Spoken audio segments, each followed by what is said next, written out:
time.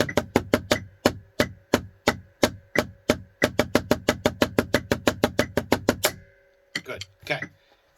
Now, last one. We're going to do 100. And once we get to 100, we know we've gotten pretty far, right? Now, at this point, somewhere between 80 and 100 BPM, you should start to feel your hands, start to feel everything going from, instead of it being, 1 E and 2 E and 3 E and 4 E and so where you're still playing individual strokes with each hand. Once you get between 90 and 100, you should be able to start using the weight of your stick to bounce. If there's not enough weight to your stick, you might need a slightly heavier stick to start off with till you build up that feeling for that bounce. You got to have some weight to be able to manipulate so you can get the feeling for doing that. A common problem is everybody starts off with is they get too light of sticks. They figure, I need a lighter stick because it's easier to swing. Well, it is easier to swing. However, you're not building the muscle groups in a way that's going to be beneficial to you, in a way that's going to make sense. So always make sure you're starting with a good weighted stick. Like, you don't want the heaviest stick in the world. You know, like marching sticks with, a roll of tape on them or whatever. But like some good 2Bs is a great place to start. I start everybody with Vic Firth 2Bs. And that's why. I think that there's the right amount of weight to where you can start working on manipulating the weight of the stick rather than trying to just swing the stick to make it rather than forcing the stick to do what you want it to do. You can kind of guide the stick into doing what it should do. Think of it that way, right? Rather than trying to push something along, it's more like it's going to move on its own, and all you have to do is just guide it into the right position and the right speed, right? So, okay, so we're going to jump up to 100, all right? And you'll notice once we get up, get our 16ths going, it's a little more, you got to feel that bounce and feel the stick rebounding off of your pad. And it might take some time to get that bounce nice and clean and smooth, because you might be used to real quick bounces, right? If you're trying to do a drum roll. But this is the way to build a drum roll cleanly, right? Rather than trying to rely on that bounce to do it. If we work on our doubles this way, we can build up to nice, strong, smooth doubles. So let's get going at 100 here. It's the same thing again, 8ths and 16ths.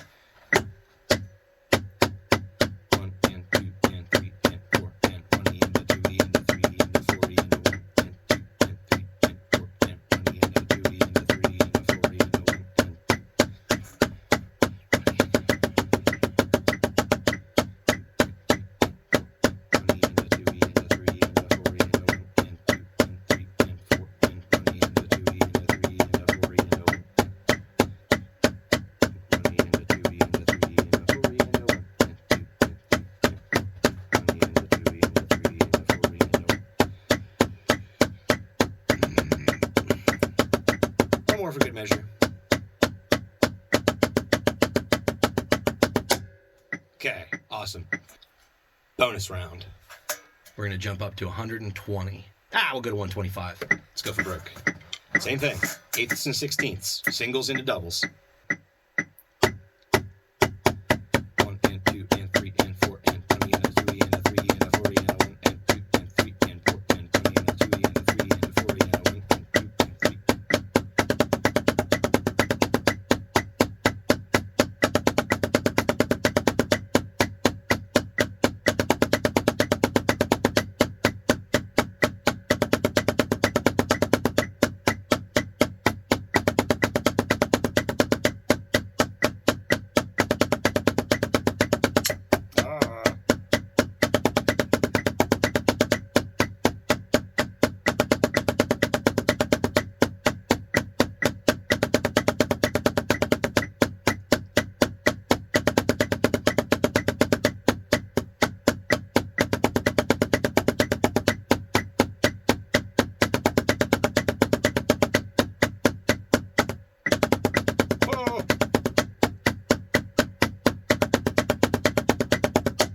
Cool. So now I just want to try it. We're just going to see what happens. I'm going to go quarters, 8ths, 16ths, then 30 seconds, which is basically, a drum roll at that point. So sound like this.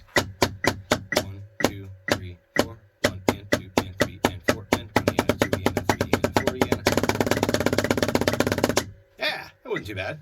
1, 2, 3, 4. 1, 10, 2, 10, 3, 10, 4, 10. 1, 2, 3, 4. Okay, so that didn't work out so well as singles, but let's try it as doubles again. 1, 2, 3, 4. 1, 10, 2, 10, 3, 10, 4, 10. 1, 2, 3, 40. All right, so I don't know if you might have listened and noticed in there. So when I did the 30 seconds, so I am using that sort of double, and it's not super clean. My left is not great whenever I start getting to speeds where I have to use that double, that bounce. My left hand has a tendency to not want to come up as much. And I'm sure that a lot of people out there have the same problem. So something that I have to do whenever I'm doing something like that, I have to consciously remember, I have to tell myself, hey, get that left stick up, let it move. You gotta relax and let those sticks move, right?